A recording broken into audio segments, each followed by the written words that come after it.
हजूरे आला आज तक खामोश बैठे इसी गम में, हजूरे आला आज तक खामोश बैठे इसी गम में, महफिल लूट ले गया कोई जबकि सजाई हमने।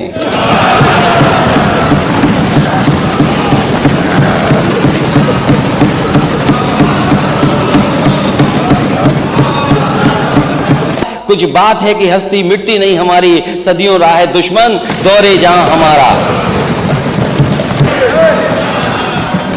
अगर तुम मुख्यमंत्री से 3x660 supercritical thermal plant कहलवा दो, हम भी पढ़ देंगे तुम्हारे इसी तरह।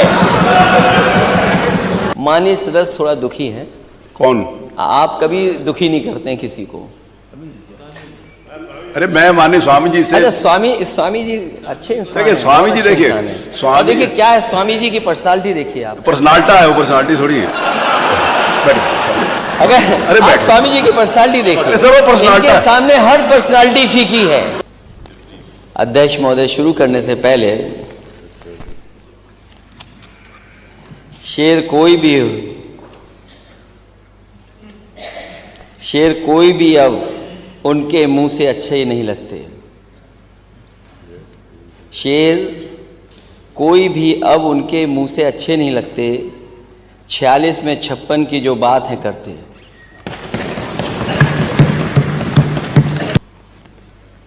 क्योंकि अध्यक्ष महोदय, वित्त मंत्री जी ने जो आखिरी में कुछ लाइनें कविता की लिखी थी,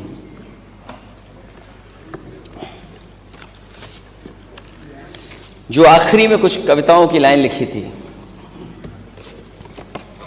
वो समाजवादियों की कविता थी। मुझे समझ में नहीं आता अध्यक्ष महोदय, इतने बड़े बजट में समाजवादियों की कविता कैसे आ गई। और अध्यक्ष महोदय, यह बात हमारे वित्त मंत्री ज्यादा स्पष्ट कर देंगे, क्योंकि अपने शेर तो वो कम रखते हैं, दूसरों के शेर ज्यादा पढ़ते हैं।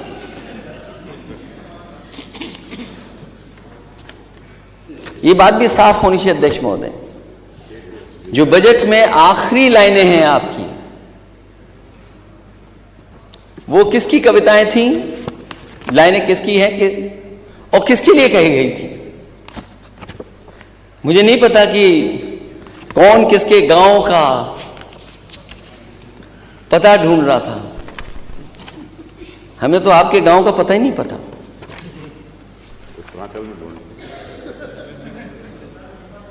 किसी के नाम से मशहूर होकर गांव चलता है, हमें तो आपके गांव का नाम ही नहीं पता। क्या वजह है? मैं जानता हूं किसके लिए थी ये कविता। ये बात तो आप भी जान गए हो, ये बात तो आप भी जान गए। आप जान गए, मैं जान गया, आपके माननीय सदस्य शायद न जान पाए हों। उन्हीं की जिनकी वो 4 लाइनें इन्होंने पढ़ी हैं, उन्हीं से मैं फिर लाइन मांग के ले आ गया। यहां कुछ और कहता है, वहां कुछ और कहता है, हकीकत कुछ है लेकिन दास्तां कुछ और कहता है।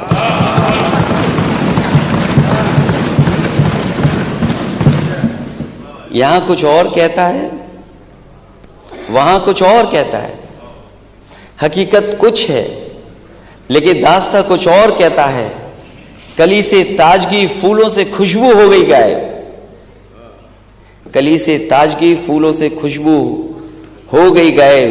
चमन का हाल कुछ ऐसा कुछ है, बागवा कुछ और कहता है।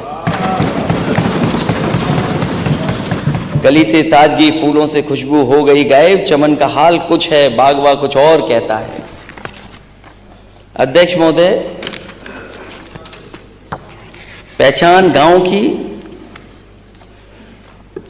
मुझे तो नहीं पता गांव किसके गांव की कहां है। एक गांव तो बहुत सबको जानते हैं, सब जानते हैं उस गांव को, सब जानते हैं उस गांव को। देखिए आप, यही तो लाइन में लिखा था, यही तो लाइन में लिखा था। यही तो कविता पढ़ी थी और मैं दोबारा पढ़ देता हूं। और इनके गांव कहां है ये बता दें खुद जब भाषण देता। तुम्हारी शख्सियत से ये सबक लेंगी नस्लें, वही मंजिल पर पहुंचा है जो अपने पांव चलता है।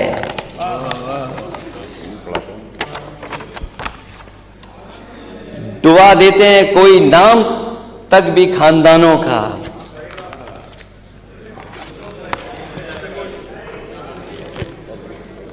डुबा देता है कोई नाम तक भी खानदानों का, किसी के नाम से मशहूर होकर गांव चलता है। अरे अपना गांव तो बता दो, कौन सा है आपका गांव?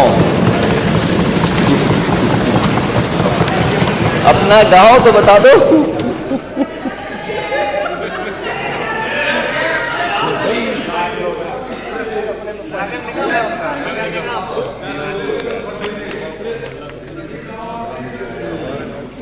तो अपने गांव की पहचान बनाओ। अगर सब अपने गांव की पहचान बनाएंगे तो उत्तर प्रदेश की तस्वीर कुछ और होगी। जो अपने गांव की पहचान नहीं बना सकते, जो अपनी गांव की पहचान नहीं बना सकते, वो किसी को पहचान भी नहीं दे सकते। बात खानदान तक पहुंची है तो खानदान बढ़ाने के लिए भी कुछ करना चाहिए।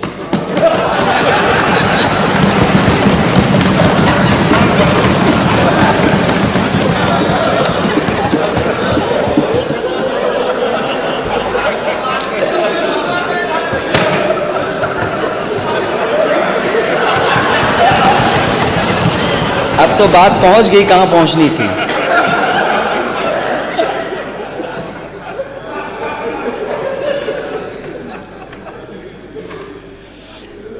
अध्यक्ष महोदय, गांव तो इन्होंने भी बनाए थे, गोद लिए थे। गांव तो गोद आपने भी लिए थे। उन गांवों का क्या हाल है जो गोद लिए गए थे?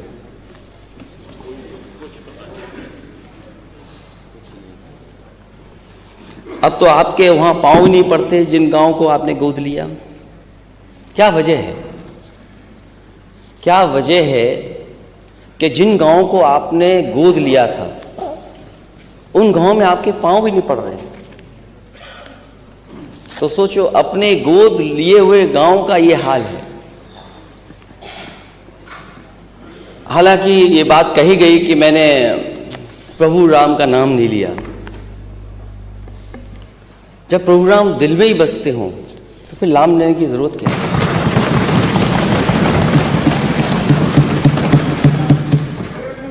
राम पहले भी थे, प्रभु राम आज भी हैं और प्रभु राम हमेशा रहेंगे।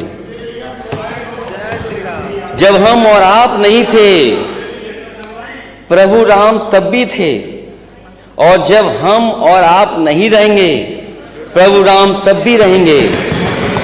इसलिए कहना कि आप प्रभु राम को लाए हैं, ऐसा कहकर कि आप भगवान श्री राम का अपमान तो कर ही रहे हैं, साथ ही साथ धर्म को भी अपमानित कर रहे हैं। याद रखिए, प्रभु राम अजर हैं, अमर हैं और सबके हैं। प्रभु राम के नाम पर राजनीति करना बंद कीजिए। हालांकि अध्यक्ष महोदय, इस बात को कोई डिनाई नहीं कर सकता है कि सबसे ज्यादा तैयारी के लिए सदन के नेता ने न जाने कितनी ट्रिप लगाई होंगी, अनगिनत ट्रिप लगाई, और हर चीज को देखा उन्होंने। सड़क कैसी बनेगी, सड़क के नीचे तार कैसे जाएंगे, सीवर कैसे जाएंगे नीचे, पेड़ कौन से लगेंगे, लाइट कौन सी लगेगी, सब तैयारी में जुटे रहे। और जब भी मौका मिलता था भाग करके जाते थे देखने।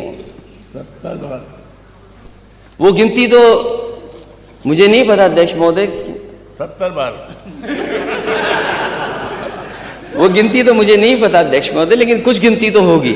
70 हो, 75 हो, 80 हो, 100 हो, जो भी हो, गिनती तो होगी। लेकिन खुशी की बात है कि स्वाभाविक है, किसी आयोजन में अगर कोई अपनी जिम्मेदारी निभाए तो हमें उसके लिए उसको धन्यवाद देना चाहिए।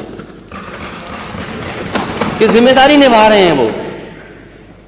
जो लोग ताली बजा रहे हैं, हर लाइन पे ताली बजाना, और कोई चीज ऐसी नहीं है जो उन्होंने न छोड़ी हो, हर कोशिश की। और वो कोशिश मुझे, जब मैंने गवर्नेंस स्पीच पढ़ी तो गवर्नेंस स्पीच में मुझे देखने को मिला कि इस सरकार ने 31,000 करोड़ से ज्यादा पैसा खर्च किया अभी तक अयोध्या को सजाने के लिए। लेकिन जब पहली बार यात्रा हुई वहां पर दिल्ली वालों की, तो जिन्होंने इतनी तैयारी की थी वो किस नंबर की गाड़ी में बैठे थे। ये बातें मैं इसलिए नहीं बोलना चाहता हूं। मैं जानता हूं कि एक बार मैंने समाजवादी पूर्वांचल एक्सप्रेसवे का वीडियो ट्वीट कर दिया था, और वीडियो ट्वीट का असर यह हुआ कि नेता सदन के साथ दिल्ली वालों ने शूटिंग की थी, फोटो कौन सी अच्छी आएगी। वो मेरे से बेहतर नेता सदन जानते होंगे। तो ये बात मैं नहीं उठाना चाहता था, लेकिन क्या करूं, ताली बजवानी है। हजूरे आला आज तक खामोश बैठे इसी गम में, हजूरे आला आज तक खामोश बैठे इसी गम में, महफिल लूट ले गया कोई जबकि सजाई हमने।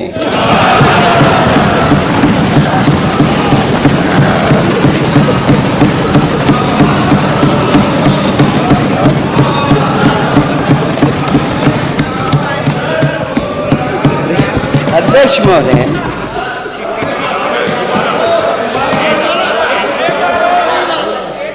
हजूरे आला आज तक खामोश बैठे इसी गम में, महफिल लूट ले गया कोई जबकि सजाई हमने। पहले तो वहां के हर प्रचार में दिखे लेकिन, पहले तो वहां के हर प्रचार में दिखे लेकिन, जब सही समय आया तो फोकस से आउट थे।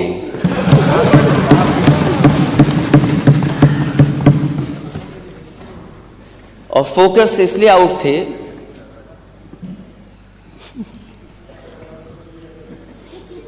ये बात तो चाचा की है नहीं, चाचा वाली मैंने पढ़ दी थी, खजूर वाली बात, वो बजट में। और फिर जब फोकस में नहीं थे तो हम लोगों को बड़ी मुश्किल से दिखे। और जो बहुत महंगा और आलिशान नहीं बोलूंगा मैं, महंगा लाल रंग का कारपेट बिछा, लाल कारपेट पर महोदय कहीं नहीं दिखाई दिए। अगर कहीं दिखाई दिए हो तो बता दें हमें।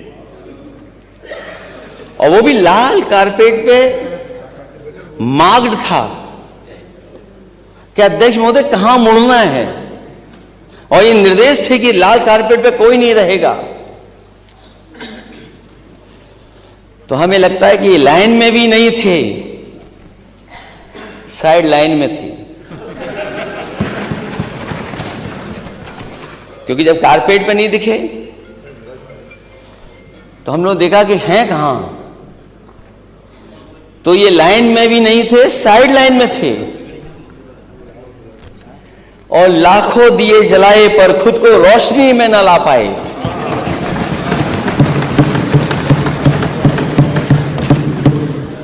लाखों दिए जलाए पर खुद को रोशनी में न ला पाए, इसे कहते हैं सच में चिराग तले अंधेरा होना।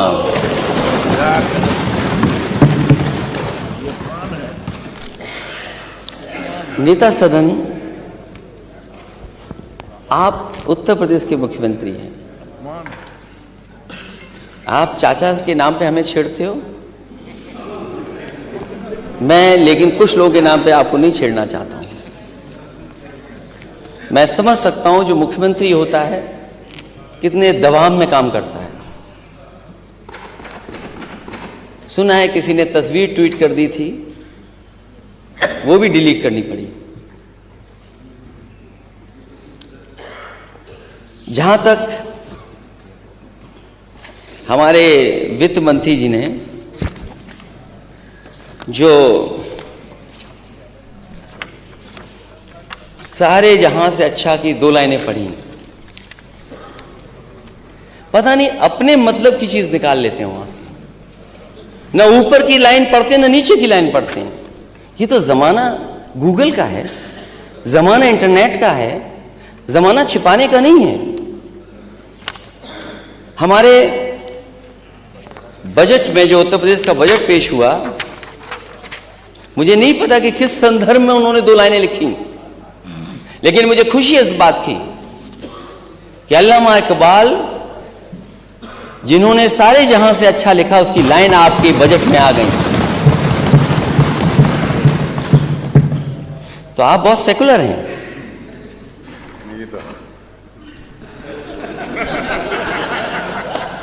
तो आप सेकुलर हैं, इसलिए दूसरों पे उंगली मत उठाना अगर आप ये बात कर रहे हो तो। उन्होंने पढ़ा कि यूनान मिस्र रोम सब मिट गए जहां से, अब तो मगर है बाकी नामो निशान हमारा। मैं अध्यक्ष महोदय, अगर ये नाम इन्होंने लिखे और अपनी तारीफ में लिखे बजट पेश करते हुए कि ये बहुत ताकतवर हो गए, इनकी ग्रोथ बहुत आगे चली गई है, तो मैं अध्यक्ष महोदय आपके माध्यम से इनसे कहूंगा, जिन जिन देशों के नाम यहां लिखे गए हैं उन देशों की पर कैपिटा इनकम क्या है, उस देश के लोगों की, रहने वाले लोगों की पर कैपिटा इनकम क्या है। अगर आपकी नीयत कुछ और थी तो मैं उस बारे में नहीं कहना चाहता हूं, लेकिन उसके बाद की लाइन नहीं पढ़ी जो सबसे बड़ी लाइन थी, जो अल्लामा इकबाल ने अपनी लाइन लिखी। इसमें उन्होंने लिखा, कुछ बात है कि हस्ती मिटती नहीं हमारी, सदियों रहा है दुश्मन दौरे जहां हमारा। ये वो लोग हैं जो भारत को बनाना चाहते थे, ये भारत को अच्छा, सुंदर और देश मजबूत कैसे हो, इसलिए उन्होंने लिखा था, सारे जहां से अच्छा हिंदुस्तान हमारा, हम बुलबुले हैं इसकी, वो गुलिस्तान हमारा। आपको इतनी अच्छी गजल में केवल 2 लाइनें मिली आपको,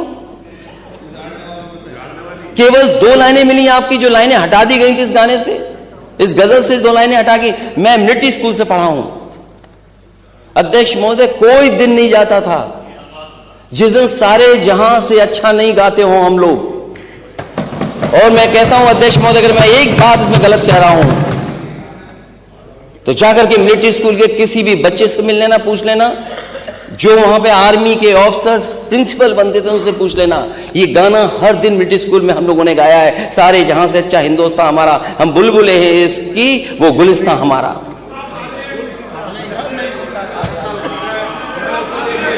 गुरबत में हो अगर हम, रहता दिल वतन में, समझो वही हम भी, दिलो जहां हमारा।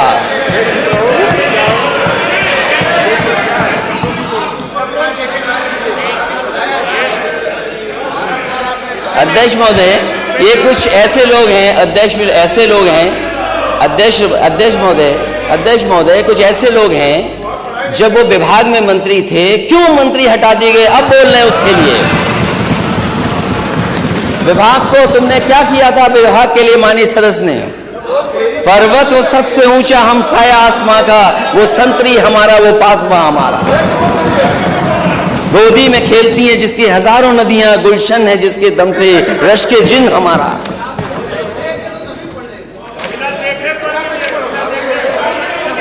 मजहब नहीं सिखाता आपस में बैर रखना, मजहब नहीं सिखाता आपस में बैर रखना।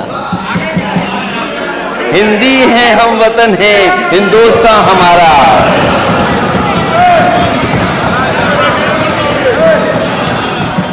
अगर तुम मुख्यमंत्री से 3x60 supercritical thermal plant कहलवा दो, हम भी पढ़ देंगे तुम्हारे सूत्र है।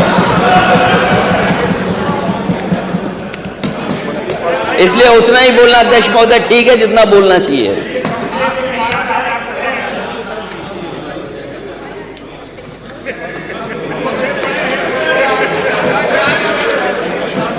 फिर उन्हीं अल्लामा इकबाल ने भगवान प्रभु श्री राम के लिए क्या लिखा था। अगर यही बात उन्हें पढ़नी थी तो ये बात भी तो पढ़ सकते थे। और मुझे उम्मीद है अगली बार बजट में जब आप लाएं अल्लामा इकबाल की लाइनें तो ये जरूर 2 लाइनें लाना। है राम के वजूद पे हिंदुस्तान को नाज, अहले नजर समझते हैं इसको इमाम हिंद। ये लाइनें जरूर डालिएगा अगली बार।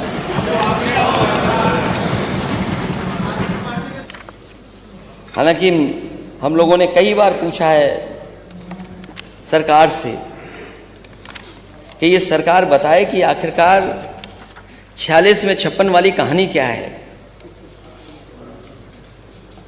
लेकिन 46 में 56 वाली कहानी नहीं पता लग पा रही है। और मैं तो कहूंगा कि कभी कभी हमारे साथी वो भी 46 के 56 वाले चक्कर में फंस जाते हैं। मैं केवल ये कहना चाहता हूं कि उत्तर प्रदेश में जो वाइस चांसलर्स अपॉइंट हुए हैं 34 की हमारे पास सूची है। 34 में पीडीए कितना है? 34 में पीडीए कितना है? कम से कम सरकार जब जवाब दे तो ये on the floor of house ये बात आ जाए, जनता भी उत्तर प्रदेश की जान ले कि अगर 34 वाइस चांसलर अपॉइंट हुए हैं तो 34 में पीडीए कितने हैं, और फिर जो वाइस चांसलर अपॉइंट हुए हैं वो किसको अपॉइंट कर रहे हैं, उसकी भी सूची क्या है। समय समय पर लोगों ने आवाज उठाई लेकिन सच्चाई सामने कभी नहीं आई। कम से कम सरकार ये बात बताएगी कि उसकी सूची में सच्चाई क्या है, पीडीए कितना है उसमें। और अगर एक एक यूनिवर्सिटी का बता दे सरकार तो इससे अच्छा और क्या खुशी की बात हो सकती है। मैंने पढ़ा अखबार में कि अब तो सरकार, अखबार नहीं, सरकार की तरफ से जानकारी मिली कि अब बच्चे इजराइल तो जाएंगे जाएंगे, रशिया और जर्मनी देशों में भी जाएंगे। सोचो, बच्चों को आप वॉर जोन में भेज रहे हैं, यही आपके पास रोजगार के अवसर हैं। आप बच्चों को वॉर जोन में भेज रहे हैं। और जिस यूनिवर्सिटी में आप बात कह रहे थे वो यूनिवर्सिटी आखिरकार किसने बनाई थी? कॉलेज को यूनिवर्सिटी का दर्जा अगर किसी ने दिया तो समाजवादी लोगों ने दिया। तो जो 46 में 56 वाली बात है वो भी आ जाए और ये भी बातें आ जाएं।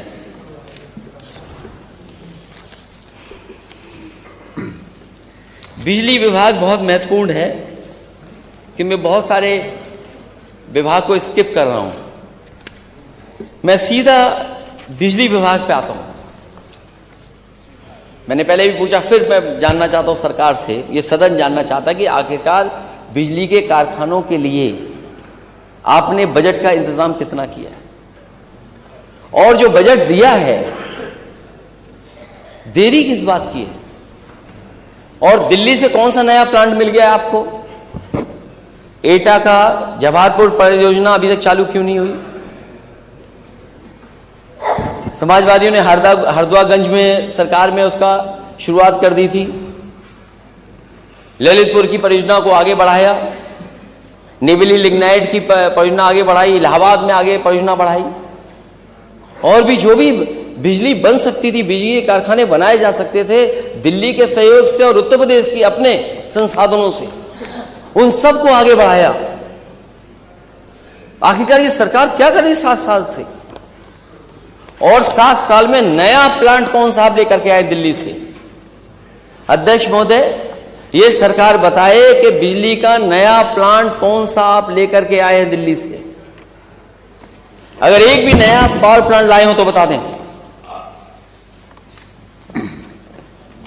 और जो बढ़ी है कैपेसिटी वो समाजवादियों की सरकार की बढ़ी हुई है। एक्सप्रेस के बारे में बोल ही चुका हूं। 7 वर्षों से गड्ढा मुक्त सड़कों की बात कर रही है सरकार, और सरकारी आंकड़ों के अनुसार उत्तर प्रदेश ऐसा प्रदेश है जिसमें सबसे अधिक व्यक्तियों की मृत्यु गड्ढे के कारण हुई है। 2022 में हुई हैं, उत्तर प्रदेश में प्रयागराज और कानपुर में ही हुई। उत्तर प्रदेश में कुल लगभग 2000 रोड एक्सीडेंट हो चुके हैं, जिसमें 1000 से ज्यादा लोगों की मृत्यु हो चुकी है। तो आखिरकार ये गड्ढे कब भरे जाएंगे? और अगर गड्ढे भरे जाएंगे तो लोगों की जान भी बच जाएगी। न्यूट्रिशन मिशन चल रहा था सरकार का, न्यूट्रिशन मिशन को इस सरकार ने बिल्कुल बंद सा कर दिया है। और अगर सरकार $1 ट्रिलियन की इकोनॉमी का सपना देख रही है, अगर IMR और MMR जो पैरामीटर्स हैं वो बेहतर नहीं होंगे, तो हमारे आने वाली पीढ़ी का कैसा भविष्य होगा। जब आप $1 ट्रिलियन की इकोनॉमी का सपना देख रहे हैं, तो कम से कम हमारे बच्चों का स्वास्थ्य भी बेहतर हो। मैं उन बातों में नहीं जाना चाहता हूं कि कितने मानक पर कितने बेड हैं इनके पास, एवरेज बेड कितने अवेलेबल हैं हॉस्पिटल में। हॉस्पिटल की दुर्दशा किसी से छिपी नहीं है, और इतना बजट देने के बाद भी खबरें कंट्रोल नहीं हो पा रही हैं। चाहे वो जिला अस्पताल हो, चाहे मेडिकल कॉलेज हो, गरीबों को इंतजार करना पड़ रहा है, तब जाकर के दवाई और इलाज हो पा रहा है। जो सरकार ये दावा करती है कि हम इतने नंबर्स दे चुके हैं बीमार लोगों को, इतना बजट दे चुके हैं, मैं अध्यक्ष महोदय आपके माध्यम से सरकार से कहूंगा, चाहे कम दें लेकिन गरीब के इलाज के लिए पूरा पैसा दें। ये नहीं कि आधा अधूरा पैसा दे दिया आपने। थैंक यू सर, धन्यवाद। और आधा अधूरे से इलाज नहीं होने पा रहा है। 2-3 बातें अध्यक्ष महोदय और कि मैं बहुत देर से आपको देख रहा, लॉ एंड ऑर्डर तो जीरो टॉलरेंस जीरो हो गया है, जीरो टॉलरेंस ही जीरो हो गया। हर दिन हत्या और तमाम घटनाएं आ रही हैं। इनके ही क्षेत्र का बताइए, पासी बिरादरी का आदमी मार दिया गया, 5 तारीख को मार दिया गया। ऐसे घटनाओं का अगर आंकड़ा दे सरकार को, तो आंकड़ा ये बताता है कि जीरो टॉलरेंस की पॉलिसी जीरो हो गई इनकी।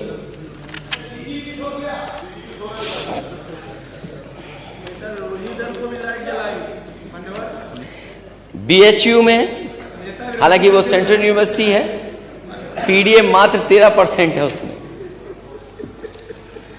PGI में, लोहिया इंस्टीट्यूट में, KGU में PDA क्या है, मुझे उम्मीद है सरकार बताएगी इस बात को लेकर के।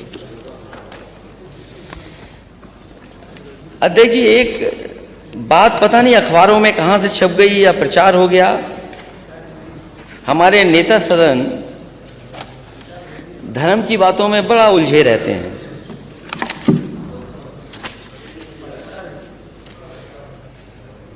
कभी किसी ने कहा है कि धर्म अमीरों की शान और गरीबों की सिसकियां हैं। किसी ने यह भी कहा कि धर्म अफीम का गोला है। हमारे नेता सदन और एक कदम आगे चले गए। उन्होंने दिनकर जी की कुछ लाइनें पढ़ी, राष्ट्रीय कवि रामधारी सिंह दिनकर जी की, और पांडव और कौरवों की बात कर दी। अध्यक्ष महोदय, नेता सदन ये तो जानते होंगे, हम तो भगवान कृष्ण के वंशजों में ही आते हैं। और आप कहाँ खड़े हैं और आपका परिचय क्या है, वो तो आप बेहतर बता सकेंगे। जो सच्चाई है वो तो सच्चाई से नहीं कोई हट सकता।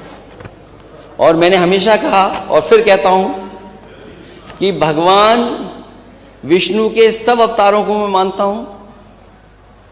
मैं राम में भी कृष्ण देखता हूं, कृष्ण में भी राम देखता हूं।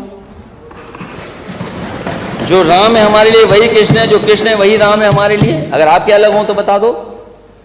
तो हम तो पांडव वाले पक्ष के लोग हैं।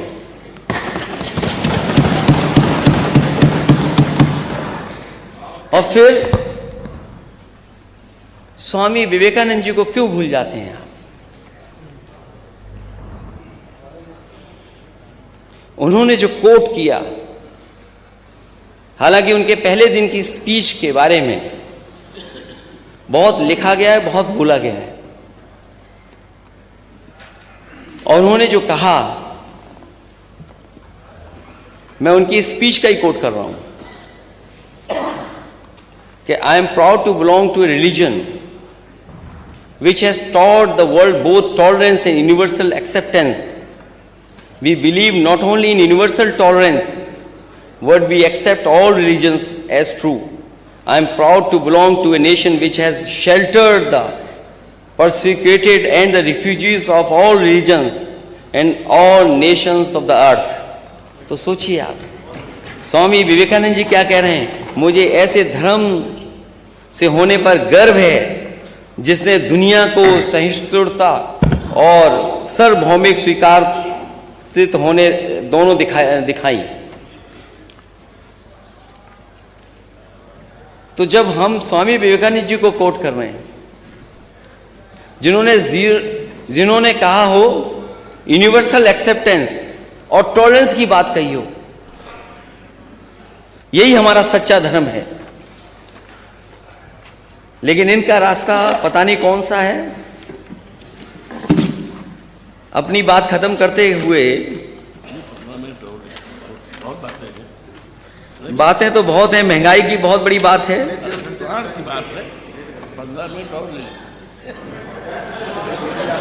अब देखिए, इतने सीनियर और अयोध्या के हैं, अगर वो कह रहे हैं तो ये बात तो कहनी चाहिए कि चलो इस बहाने अयोध्या में जो काम किए वो भी बता दें थोड़े बहुत।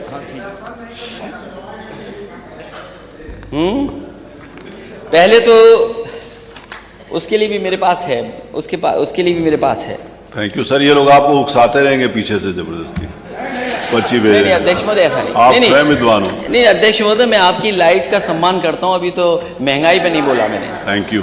और महंगाई पे इसलिए नहीं बोला कि चावल के दाम क्या थे 17 में और आज क्या है, गेहूं का दाम क्या था आज क्या है, लहसुन का पहले दाम क्या था आज क्या है, अरहर का दाल पहले क्या था आज क्या है, सरसों के तेल का दाम पहले क्या था आज क्या है, और दूध का प्रति लीटर का दाम क्या था वो आज क्या है। तो महंगाई आखिरकार क्या है? क्यों मुनाफा कमाने दे रही सरकार?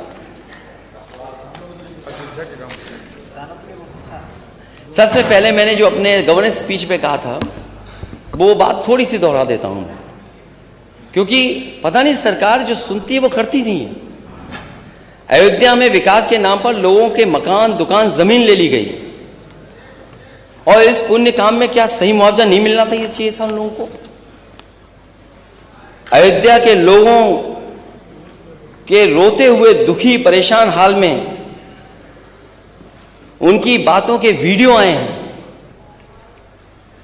और वो वीडियो आज सोशल मीडिया में दुनिया ने देखे थे, और व्यक्तिगत रूप से वो लोग मिले थे मुझे। और मुझे याद है कि कुछ परिवार सरयू नदी में खड़े होकर के और अपने जनेऊ की कसम खा करके कह रहे थे कि हमें जो मुआवजा मिलना चाहिए, तो सरकार ने मुआवजा नहीं दिया हमें। क्या व्यापारी दुखी नहीं इस बात को लेकर के कि वर्षों से जो उनकी दुकानें चल रही थी वो तोड़ दी गई? माजा बरहेटा, माजा अमथरा में लोगों की जमीनें सब ले ली गई। क्या मुआवजा सही दिया गया है? और क्या अयोध्या में जमीनों को लेकर के लूट नहीं चल रही है? रामपथ निर्माण में मुआवजा देने में अधिकारियों ने पूरी लूट की। अधिकारियों ने प्रभु राम की प्रजा का शोषण किया। और अगर ये बात आपको कहीं भी लग रही हो कि ये बात नहीं सही है, तो अध्यक्ष महोदय मैं कहूंगा सरकार से, अयोध्या की जमीनों की सारी रजिस्ट्री सार्वजनिक करें। सरकार क्यों नहीं कर रही सार्वजनिक? आखिरकार सार्वजनिक क्यों नहीं कर रही है? और फिर जो समाजवादियों ने काम किए थे वहां पर, जहां पर एक ऑडिटोरियम बनाया था, भजन स्थल, अध्यक्ष मोदी आज भी आप जानकारी कर लें और कल की भी जानकारी कर लें। आप कल चलिए दिखाते हैं। मैं भगवान नहीं अध्यक्ष महोदय जब समय था बुलाने का तो आप पे भी इनविटेशन। मैं बुला रहा हूं ना सर, चलिए कल चलिए। अध्यक्ष महोदय जब समय था बुलाने का तो इनविटेशन आप पे भी नहीं था। ऐसा मतलब यहां तो कम से कम आप रेड कलर के चेयर पे बैठे हैं, हमारे नेता सदन तो रेड कारपेट पे दिखे ही नहीं। और फिर आप अध्यक्ष महोदय कार्ड तो ये भी नहीं बांट पाए। Thank you sir. तो इन्होंने एक और बात कही थी कि भगवान श्री राम की प्रतिमा का अनावरण करते हुए कहा कि दुनिया की सबसे बड़ी मूर्ति अगर कहीं लगेगी तो भगवान श्री राम जी की लगेगी। तो कम से कम नेता सदन आज बताएं, क्योंकि अगर स्टैच्यू ऑफ लिबर्टी की आप बात कर रहे हैं, आप सरदार पटेल की प्रतिमा की बात कर रहे हैं, और अगर दोनों से बड़ी लगा रहे हैं आप, तो तैयारी आपको आज ही करनी पड़ेगी। अगर आज आपने तैयारी नहीं की तो कल आप नहीं लगा पाएंगे। इसलिए क्या सरकार और नेता सदन ने वो तैयारी कर ली? और मैं अध्यक्ष महोदय आपसे कहना चाहता हूं अपनी बात खत्म करते हुए कि जो आप कह रहे हैं जाने की, मैंने नहीं कहा सर, मैंने भगवान चलिए ना चलिए आपका शिव की पूजा करके हम लोग जरूर जाएंगे, परिवार के साथ जाएंगे, और आप मुझे भी उस जब दिन बुला भगवान लीजिएगा। बुलाएंगे तब जाएंगे। आपके बुलाने पर नहीं जाएंगे, भगवान बुलाएंगे तब जाएंगे। लेकिन यदि इन्हीं आप शब्दों के साथ बहुत लंबा चौड़ा न जाने कौन सा हिसाब किताब रखा है, जो मैंने बात शुरू में कही थी कि सरकार अगर बजट इतना दे रही है तो खर्च क्यों नहीं कर पा रही है, और खर्च क्यों नहीं कर पा रही है इसका जवाब सरकार के से आना चाहिए। और जिस तरीके से किसान दुखी है और नौजवान को नौकरी नहीं है, और अभी तक 40 लाख करोड़ का इन्वेस्टमेंट जमीन पर नहीं पहुंच पाया, उसके लिए भी रेड कारपेट बिछा के तैयारी कर रहे हैं। अब मैंने बोल दिया है तो हो सकता है कहीं बराबर में कुछ जगह मिल जाए। मैं कभी कभी सोचता हूं अध्यक्ष महोदय ये बातें मुझे नहीं कहनी चाहिए, जो पीछे चले वही अच्छा, क्यों हम उसको बराबर में ले आए। बहुत धन्यवाद।